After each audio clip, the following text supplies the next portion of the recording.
Yes, hello students. Now we are going to start chapter 5, Introduction to Euclid's Geometry. This chapter want to explain some geometrical terms which we already know. Euclid is a mathematician. Before this, I want to tell you that what is the meaning of geometry. Look at here. Geometry is termed by geo and metry. Geo means earth and metry means measurement. Means in ancient time there is a need to measure earth part of land. So this term is introduced geometry कि कैसे अर्थ के part को measure करें. तो उस measurement से geometry का concept start हुआ in ancient time. You listen about Harappa civilisation, Mohenjodaro civilisation. वहाँ उसमें भी उसने आपने देखा होगा कि काफ़ी अच्छे से वो मैनेज कर रखा था उन्होंने अपना सिविलाइजेशन को, अपना रेजिडेंशियल पोर्शन को. तो वो सारा क्या था, ज्योमेट्रिकल कंसेप्ट था जो वहाँ से स्टार्ट हुआ धीरे धीरे धीरे धीरे. उससे पहले भी स्टार्ट हो चुका था. ठीक है. और मैं इसमें थोड़ा बताना चाह रहा हूँ आपको ये कि जैसे आपने पाइथागोरस का नाम जरूर सुना होगा, पाइथागोरस थ्योरम. थैलस. अब थैलस ने क्या करा था, थैलस ने ये प्रूव किया था कि सर्कल को अगर अपन डायमीटर से ब्रेक करें तो वो इक्वल टू पार्ट में डिवाइड होगा. ये कॉन्सेप्ट थैलस ने दिया था. थैलस का स्टूडेंट था पाइथागोरस. पाइथागोरस ने क्या कंसेप्ट दिया था कि किसी भी राइट एंगल ट्राइंगल का हाइपोटेनस का जो स्क्वायर है वो इक्वल होगा सम ऑफ एल्टीट्यूड का square plus base square. You already know about this. You know that hypotenuse square equals to altitude square plus base square. किसने दिया था ये कंसेप्ट? पाइथागोरस ने दिया था. तो इसी तरह से यूक्लिड जो है उसने भी ज्योमेट्रिकल कुछ कॉन्सेप्ट दिए हैं. उसके बारे में अपन बात करेंगे कि यूक्लिड्स ने कौन कौन से ज्योमेट्रिकल कॉन्सेप्ट दिए हैं. ठीक है. मैथमेटिक्स में कुछ टर्म्स ऐसी है जो अनडिफाइंड है, वो अज्यूम करनी पड़ती है हमें कि हाँ ये होता है. ठीक है. तो बहुत सारी टर्म्स ऐसी भी होती है जो अनडिफाइंड टर्म्स रहती है, लेकिन we don't need to define then these terms. ठीक है. वो रिप्रेजेंट है ऑटोमेटिकली अंडरस्टैंडेबल फॉर्म में कि हाँ ये होता है ऐसा. ठीक है. अब देखो यहाँ पर कुछ यूक्लिड्स के जो डेफिनेशन के बारे में बात करें अपन. Point. A point is that which has no part. ये जो मैं बात कर रहा हूँ, these are the points given by Euclid. Euclid is a mathematician. Okay. अब देखो यहाँ पर एक टर्म आती है पार्ट. इसका कोई डिफिनेशन नहीं है. पार्ट है, एक हिस्सा है. ठीक है. तो ऐसे कुछ टर्म्स और हैं जिनको हम वी नीड्स डोंट नीड कि इनको डिफाइन है क्या. इनका एक सपोज करते हैं अपन क्या, यस दीज आर. एक पार्ट क्या, एक ऑक्यूपाई एरिया है. एक एरिया है जो ऑक्यूपाई किया वो पार्ट. अब यहाँ पर फिर आ गया कि एरिया क्या होता है. तो इस तरह से डिफाइंस एक के बाद एक निकलती रहती है मैथ्स के अंदर. तो chain of definition are there without any end. तो for this reason mathematicians agree to leave some geometrical terms undefined, कि उनको डिफाइन करने की ज़रूरत नहीं है. ठीक है. अब देखो आगे आता है a line is a breathless length. What is length. अब आप रुकेंगे फिर लेंथ का डिफाइन आता है तो फिर कुछ और टर्म्स आएगी. तो लाइन क्या है, एक ब्रेथलेस लेंथ. ये लाइन हमने ड्रॉ की जैसे यहाँ पर. तो ये लाइन क्या होता है, इसका कोई ब्रेथ नहीं है, बस एक लेंथ है. The ends of a line are points. किसी भी लाइन के जो एंड वो क्या कहलाते हैं, पॉइंट्स कहलाते हैं. ये सारी आपको ध्यान में रखनी है, चैप्टर में आएंगी ये सारी बातें. ए straight line is a line which line lies evenly with the point on it self. यानी कि बहुत सारे पॉइंट्स मिलकर एक स्ट्रेट लाइन ड्रॉ होती है. A surface is that which has length and breadth only. Surface, जैसे ये सरफेस है, कोई रेक्टेंगल बनाया एक सरफेस है तो वहाँ पर लेंथ और ब्रेथ है. Clear. The edges of a surface are lines. किसी भी सरफेस के जो एजेज है, जैसे ये सरफेस है मैंने यहाँ ड्रॉ किया, एक सरफेस है, यहाँ पर लेंथ और एक ब्रेथ है, और इसके जो एजेज होते हैं उनको क्या कहते हैं अपन, लाइंस कहते हैं. और लाइंस को मैंने ऊपर डिफाइन किया कि line is a breathless length. तो these are there are chain of definitions.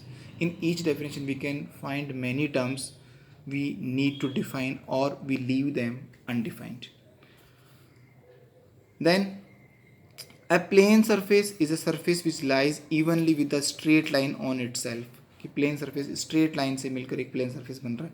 तो these are some definitions given by Euclids. Okay. Now Euclids also introduce two terms, axiom and postulates. Okay, so what are these terms, axiom and postulates? Both are statement. Important thing is both are statement. जैसे I am saying that zero is a natural number, एक statement है, true statement है. Both are true statement and we don't need to prove them. Zero is a natural number, आप prove कर सकते हैं कि zero natural number, नहीं कर सकते प्रूव. ठीक है, तो ये एक एक्सियोम हो गया.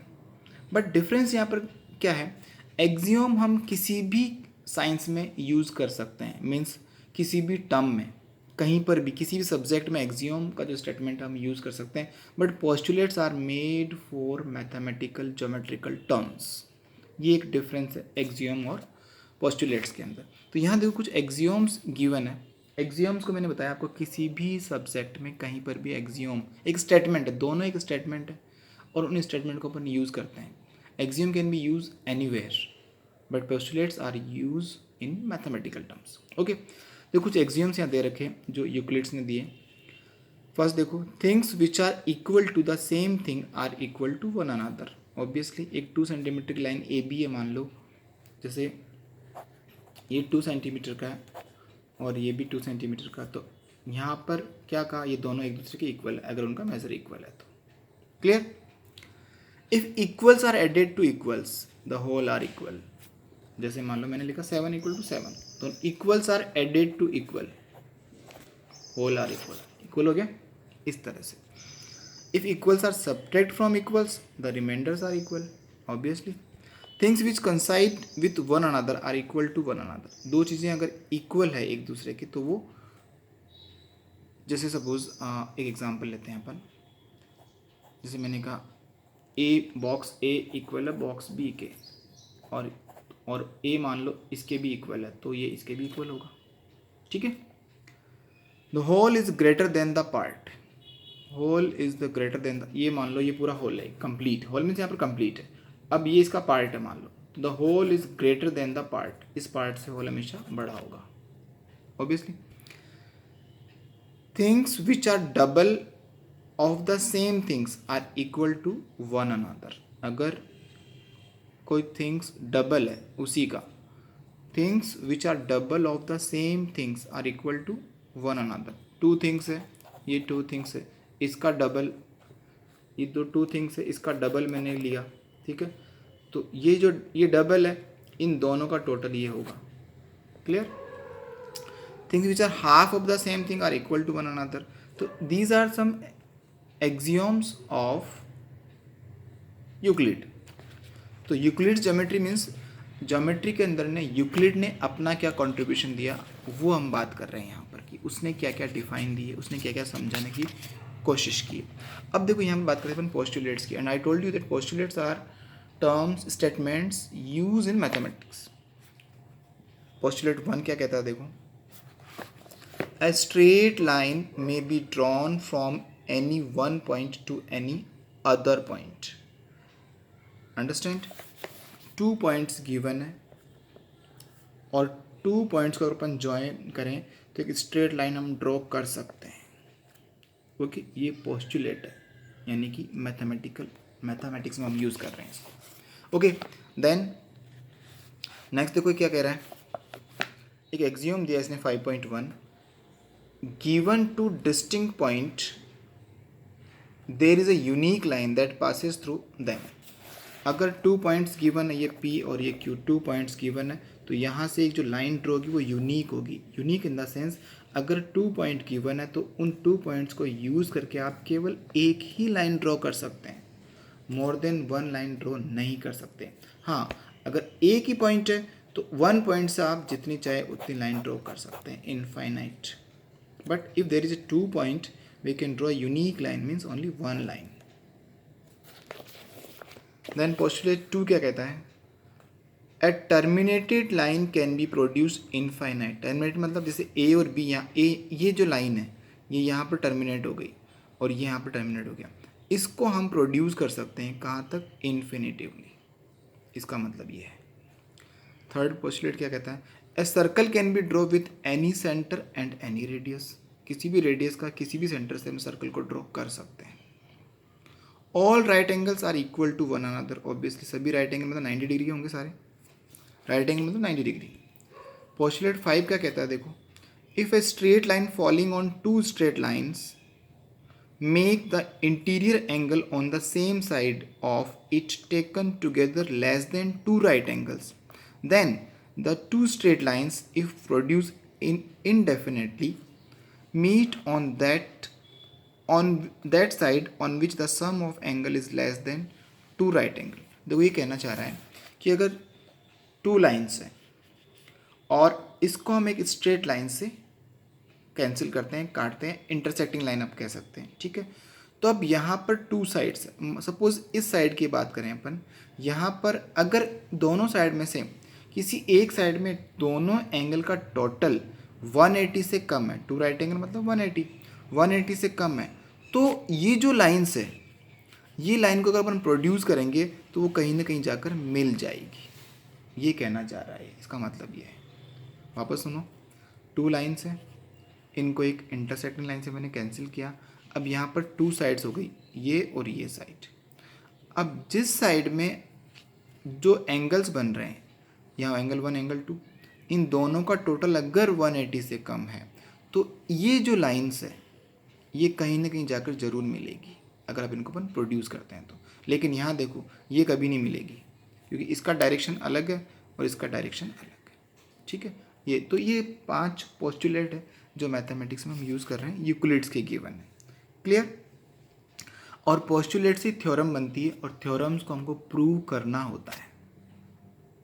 पोस्टुलेट्स को हम थ्योरम्स में यूज़ करते हैं और we need to prove theorems, clear.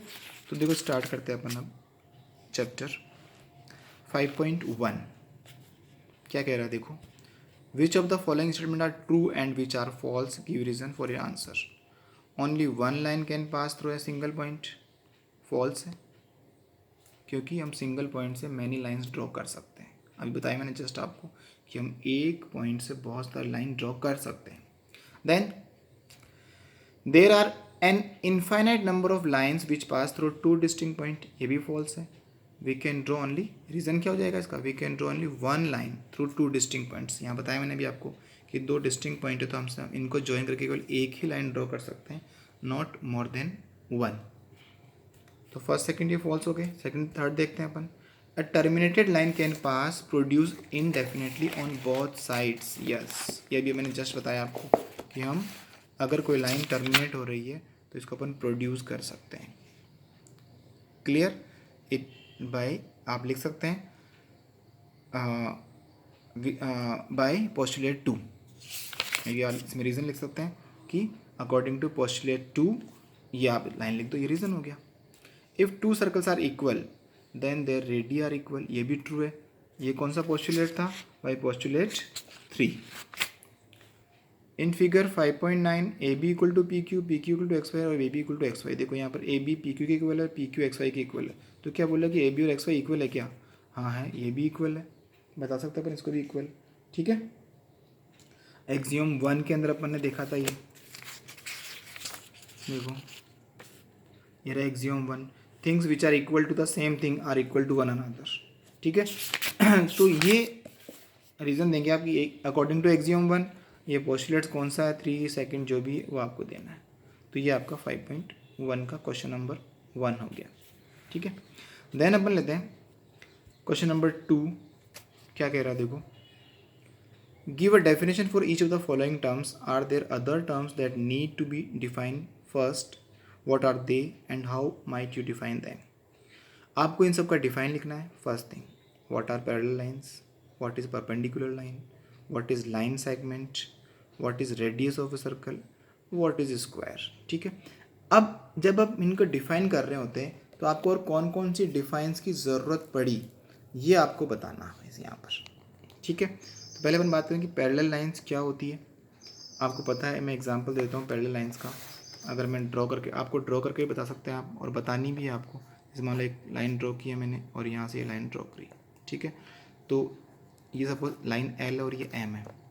If L and two lines drawn, if there is equal distance between them on each point and they never meet is called parallel lines, ठीक है। अब देखिए यहाँ word आया एक point, each point, ये बोला और कौन कौन सी डिफाइंस आपको डिफाइन करनी पड़ रही है यहाँ पर, और बात करेंगे अभी। देखो अपन आगे चलते हैं।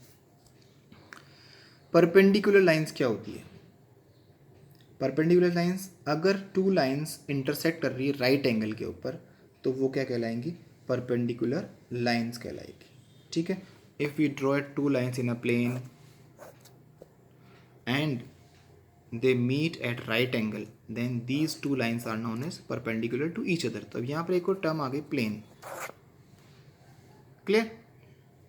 Then line segment, a fix length. Line segment क्या है? एक फिक्स लेंथ है किसी भी, या अपन कहेंगे टू पॉइंट्स को ज्वाइन करने वाला एक पॉइंट, एक लाइन। ठीक है। Suppose line L is join, there is a two point X and Y and this is line L जो इसको ज्वाइन कर रही है। क्लियर? तो लाइन सेगमेंट क्या होगा? इसका फिक्स लेंथ होगा कुछ suppose 5 centimetre. A fix length of segment is known as line segment. एक फिक्स लेंथ का जो सेगमेंट है, लाइन का टुकड़ा, सेगमेंट मीन्स क्या होता है? टुकड़ा होता है, लाइन का टुकड़ा। लाइन सेगमेंट लाइन का एक टुकड़ा जिसका लेंथ फिक्स है। A segment of a line that has fix length, it is line segment. Radius of a circle, अब देखो ये सर्कल है, अब यहाँ से रेडियस कहाँ से स्टार्ट हो रहा है? सेंटर से स्टार्ट हो रहा है और कहाँ तक जा रहा है? सर्कल के किसी भी पार्ट तक। तो रेडियस ऑफ सर्कल क्या हो गया? Distance from the centre of any point, distance from centre to any point of circle is known as radius. Clear? तो यहाँ पे फिर से पॉइंट आ गया, एक वर्ड आ गया पॉइंट। ठीक है। यहाँ पर लाइन वर्ड आ रहा था लाइन सेगमेंट के अंदर। देन स्क्वायर, स्क्वायर क्या होता है? स्क्वायर की डिफाइन अगर आप बात करें अपन तो a plane figure bounded by 4 line segments, equal line segments is known as a square because all sides are equal. Clear?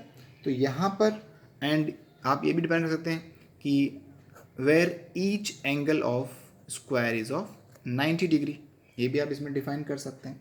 ठीक है। And one more thing, it is 4 line segment है यहाँ पर, तो आप इसको क्वाड्रिलेटरल बोल सकते हैं। A quadrilateral which is made up of 4 equal line segment, ये भी स्क्वायर का डिफाइन हो सकता है। तो यहाँ पर देखो एक और टर्म आ गई क्वाड्रिलेटरल।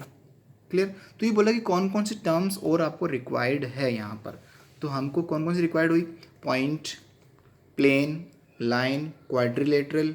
ठीक है। तो these are terms which we know first. जैसे मैंने बोला एक क्वाड्रिलेटरल, तो आपको पहले ये पता होना चाहिए क्वाड्रिलेटरल होता क्या है। क्वाड्रिलेटरल 4 साइडेड क्लोज फिगर होता है जो लाइन सेगमेंट से बनता है। ठीक है। तो ये क्वेश्चन कहना चाह रहा है कि अगर आप इनको डिफाइन करते हैं तो इनसे पहले आपको कौन कौन से वर्ड्स का नॉलेज होना चाहिए। इन सब का हमको नॉलेज चाहिए। पॉइंट क्या होता है, प्लेन, लाइन, क्वाड्रिलेटरल। मैंने इसे यहाँ पर एंगल की बात की तो आप एंगल भी आप लिख सकते हैं कि हमको एंगल की भी रिक्वायरमेंट होती है, एंगल। ठीक है। All these are term. Circle, जैसे मैंने बात सर्कल वर्ड यूज़ किया यहाँ पे, तो इसने रेडियस बोला, इसने रेडियस ऑफ सर्कल, तो हमको पहले पता होना चाहिए सर्कल क्या होता है। ठीक है। तो ये सर्कल, तो इन टर्म्स की हमको ज़रूरत पड़ती है अगर आप इनको डिफाइन करते हैं। तो ये इसका सॉल्यूशन है। तो आपको इन सब की डिफाइन लिखनी मैंने बता दिया, आपको ड्रॉ भी करना सभी का फिगर, और उसके बाद आपको लिखना है कि हमें इन टर्म्स की रिक्वायरमेंट रहेगी, इनको आपको डिफाइन करने की ज़रूरत नहीं है। क्लियर? चलें आगे। क्वेश्चन सेकंड देखो ये कह रहा है give a definition for each of the following, sorry question third की बात करें अपन। Consider 2 postulates given below. Given any, अब देखो आप पहले कंसिडर 2 पोस्टुलेट्स, पहले आप इनको रीड करो क्या कह रहे हैं। Given any 2 distinct point A B are exist a third point C which is in between A and B. ये बोला कि 2 पॉइंट है ए और बी, ये 2 पॉइंट्स है ए एंड बी, और सी यहाँ पर कहीं पर पॉइंट, इतना बोला है इसने और कुछ भी नहीं कहा है। ठीक है, जो ए और बी के बीच में। क्लियर? अगला बोल रहा है कि there exist at least 3 points that are not on the same line. अब दूसरी बात ये बोल रहा है कि 3 पॉइंट है ए, बी और सी जो कि सेम लाइन पर नहीं है। समझ में आ गया इन बात क्या बोला मैंने? पहला स्टूडेंट बोल रहा है कि ए बी के बीच में एक पॉइंट है सी, दूसरा पॉइंट बोल रहा है कि 3 पॉइंट है ए बी सी जो सेम लाइन में नहीं है, ठीक है। तो अब यहाँ पर जो मैंने जो वर्ड्स बोले हैं आप गौर करना, क्या do these postulates contain any undefined term, क्या ऐसी कुछ टर्म है जो अनडिफाइन है जिनको अपन डिफाइन मैथ्स में कर ही नहीं है। दूसरा, आर दीज पोस्टुलेट्स कंसिस्टेंट। अब देखो यहाँ पर क्या ये पोस्टुलेट्स कंसिस्टेंट है, क्या कंसिस्टेंट है, क्यों है, क्योंकि ये दोनों एक दूसरे से डिफरेंट स्टेटमेंट है, दोनों सिचुएशन डिफरेंट है। सिचुएशन, इसमें सिचुएशन क्या है, इसमें तीनों पॉइंट एक ही लाइन पर है, यहाँ पर तीनों पॉइंट डिफरेंट लाइन पे। तो yes these are consistent because both situations are different. Clear. अगला बोल रहा है do they follow from Euclid's postulate, क्या ये यूक्लिड्स पोस्टुलेट की टर्म्स है, ये यूक्लिड्स पोस्टुलेट्स नहीं है, यूक्लिड्स एक्सियोम का है। ये एक्सियोम 5.1 में हमने इस तरह की बात की थी, आप देखना बुक के अंदर। तो these are not from Euclid's postulate, these are from axiom 5.1। Clear. तो ये आपको समझाना है, इसके अंदर कुछ भी नहीं है, सिंपल है, थोड़ा एक एक दो लाइन के आंसर से। ये 5.1 का क्वेश्चन नंबर 3।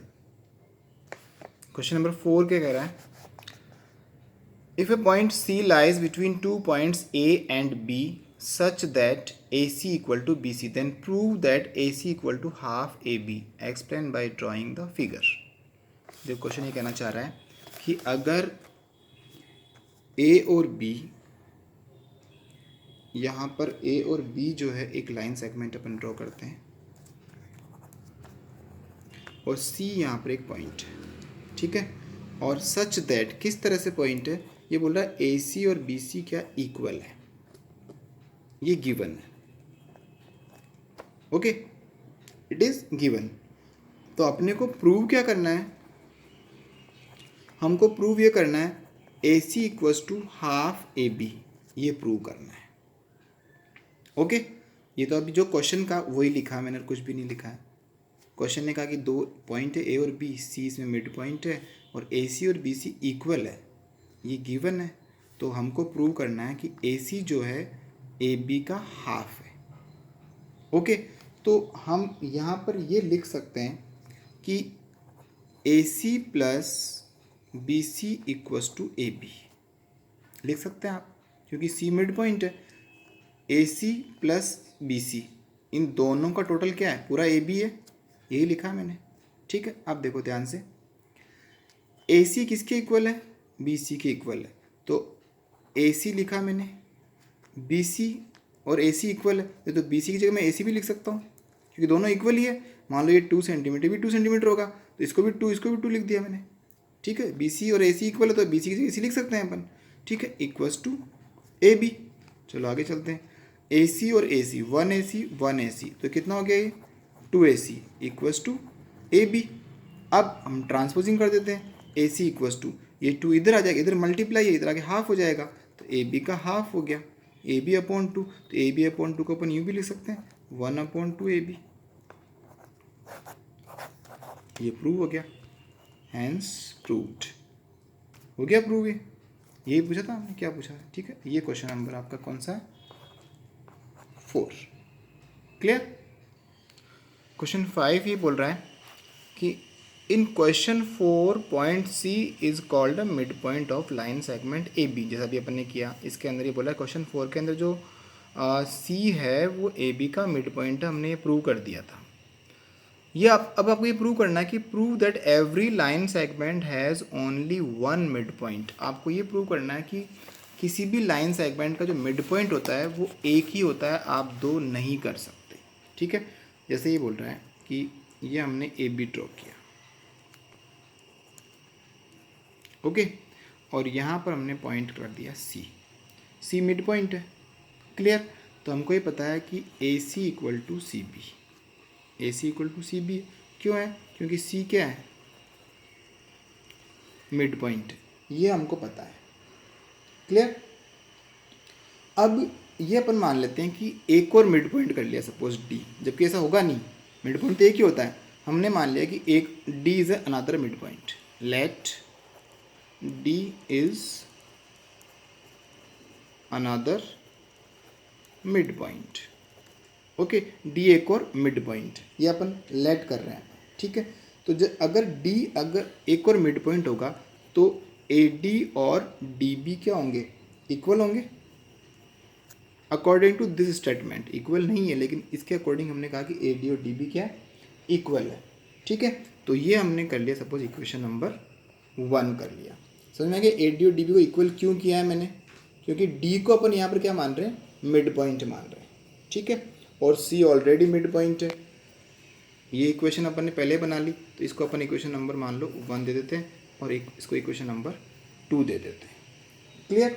अब अपन क्या कर रहे हैं कि इक्वेशन को माइनस करते हैं, इसमें से इसको माइनस करते हैं। चेक करें, देखो A D minus A C और B D minus C B, या D B minus C B कर दो, D B minus C B. Minus करने पर हमारे पास में क्या आना चाहिए, इक्वल वैल्यू आनी चाहिए दोनों तरफ। इक्वल वैल्यू नहीं आ रही है तो इसका मतलब वो इक्वल नहीं है। तो ए डी माइनस ए सी अगर करते हैं अपन, देखो ये रहा ए डी में से अगर ए सी माइनस करता हूँ मैं तो क्या बचता है, सी डी बचता है। ये सी डी लिख दिया। अब यहाँ भी सी डी बचना चाहिए, तब तो मान लें कि यहाँ डी मिड पॉइंट है, लेकिन यहाँ क्या बच रहा है, देखो D B minus C B कर रहे हैं अपन। ये रहा डी बी और ये रहा सी बी।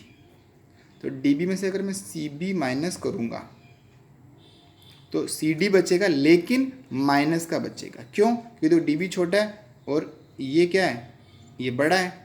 तो डी बी में से अगर मैं ये माइनस करूँगा तो माइनस का सी डी बचेगा। आ गया समझ में। ठीक है, तो दोनों इक्वल आए क्या, नहीं आए इक्वल। एक पॉजिटिव आया, एक नेगेटिव आया। आप चाहे ट्रांसपोज ये भी लिख सकते हो कि बोथ आर नॉट इक्वल, इसलिए डी जो है, इसलिए मिड पॉइंट एक ही होगा, दो नहीं हो सकते। या आप ऐसे भी लिख सकते हैं, इसको ट्रांसपोजिंग करेंगे तो क्या आ जाएगा, ये C D plus C D आ जाएगा। और इक्वल क्या आ गया, ज़ीरो आ गया। ये भी नहीं होना चाहिए भाई, 2 लाइन सेगमेंट है सी डी का टोटल जीरो थोड़ी आएगा। अगर आप मैं C D plus C D 2 बार करूँगा, ज़ीरो थोड़ी होगा। ठीक है ना, तो 2 सी डी इक्वल टू 0, ये भी नॉट पॉसिबल। क्लियर। और एक ये रीज़न हो गया कि दोनों नॉट इक्वल, यहाँ पर इक्वल ही नहीं है, सी डी और सी डी इक्वल है ही नहीं। क्लियर। तो इन दिस मैनर, या आप ये लिख सकते हैं लास्ट के अंदर, in this way A line segment has only 1 mid point. Okay. ये स्टूडेंट क्वेश्चन नंबर 6 ये बोल रहा है कि इफ़, देखो ये गिवन फिगर, ये फोटो दिया हुआ है, यहाँ पर डायग्राम दिया हुआ है। यहाँ बोला कि ए सी और बी डी इक्वल है, तो आपको प्रूव करना है कि ए बी और सी डी बराबर है। ठीक है, तो देखो सॉल्व करते हैं इसको अपन। ये लाइन सेगमेंट है, क्या बोल रहा है ये कि ए सी और बी डी इक्वल है, यानी कि यहाँ ये ए सी हुआ और ये बी डी हुआ, ये इक्वल है। तो अपने को ये प्रूव करना है कि ए बी और सी डी इक्वल है। क्लियर। तो अब देखो गौर करना है यहाँ पर कि ए सी यहाँ से यहाँ तक है और बी डी यहाँ से यहाँ तक है। इन दोनों में बी सी कॉमन है। ए सी किससे मिलकर बना हुआ है, ए बी और बी सी से मिलकर बना हुआ है। बी डी किससे मिलकर बना हुआ है, बी सी और सी डी से मिलकर बना हुआ है। ठीक है, तो हम यहाँ ये लिख सकते हैं कि B C is common line segment in A C and B D. और आप ये लिख सकते हैं कि B C is common part of A C and B D, दोनों का कॉमन पार्ट है। ये यहाँ से यहाँ तक जितना इसके लिए काम आ रहा है उतना इसके लिए काम आ रहा है। तो हम क्या करते हैं, देखो ए सी में से अगर मैं बी सी को माइनस करता हूँ और दूसरा पार्ट क्या है, बी डी में से बी में अगर बी सी को माइनस करता हूँ, क्योंकि ये बोल रहा है ए सी और बी डी बराबर है, सुनना ध्यान से। तो एक्सियम क्या कहता है कि इक्वल पार्ट में से अगर इक्वल चीज़ अपन माइनस करते हैं तो वो बोथ आर इक्वल ही रहता है। ये अपन ने सेकंड या थर्ड जो एक्सियम था वो पढ़ा था अभी अपन ने, किसका, यूक्लिड्स का, कि इक्वल पार्ट कैसे, ए सी और बी डी इक्वल है। अगर इन दोनों में से मैं एक ही चीज़ माइनस, इसमें से जो चीज़ माइनस कर रहा हूँ वो इसमें से माइनस करूँगा, दोनों इक्वल ही रहेंगे, कोई फ़र्क नहीं पड़ेगा। तो यहाँ पर देखो ए सी में से मैंने बी सी माइनस किया और बी डी में से ही मैंने क्या करा, बी सी माइनस करा। तो अब डायग्राम के अकॉर्डिंग ए सी में से अगर मैं बी सी माइनस करता हूँ तो क्या बचेगा मेरे पास में, ए बी बचेगा। ये लो साहब, ए बी लिख दिया मैंने। ए सी में से अगर मैं बी सी माइनस करूँगा तो क्या बचेगा, ए बचेगा, ये लिख दिया ए बी मैंने। बी डी में से अगर बी सी माइनस करूँगा तो ये रहा बी डी यहाँ से लेकर यहाँ तक है, और इसमें से अगर मैं बी सी माइनस करूँगा तो क्या बचेगा मेरे पास, सी डी बचेगा, ये सी डी बच गया। A B equal to C D prove क्या करना था अपने को, यही तो प्रूव करना था। आ गया आपका आंसर, ये हो गया प्रूव, हैंस प्रूव्ड। इस तरह से, क्योंकि बी सी क्या है, कॉमन लाइन सेगमेंट है, किसका, ए सी का और बी डी का, तो बस बी सी इज कॉमन। ये इसका रीज़न क्या है, because B C is common, और ए सी और बी डी इक्वल है, ये गिवन है, ये हमने मन से लिखा ही नहीं है। ठीक है, इस तरह से ये क्वेश्चन होगा 6। क्वेश्चन 5 ये बोल रहा है 7 sorry, why is axiom 5 in the list of Euclid's axiom considered a universal truth. Axiom 5 जो यूनिवर्सल ट्रूथ क्यों है, ठीक है ना, नोट दैट, ये बोल रहा है पोस्टुलेट की बात नहीं कर रहा हूँ मैं, एक्सियम की बात कर रहा हूँ। तो देखो ये रहा एक्सियम 5, ये रहा, कहाँ गया एक्सियम 5 आपका,